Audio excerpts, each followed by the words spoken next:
The Leaderboard is a gamification tool designed to track top-performing users and teams based on course completions, helping you foster healthy competition and boost engagement. To access this feature, navigate to People and select Leaderboard in the Admin Portal sidebar. By default, you'll land on the Learners tab, which highlights individual performance across your entire organization.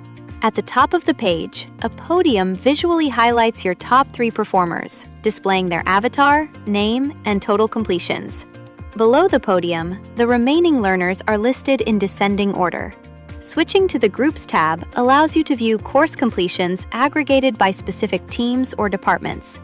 A group's score is the combined total of course completions from all its individual members.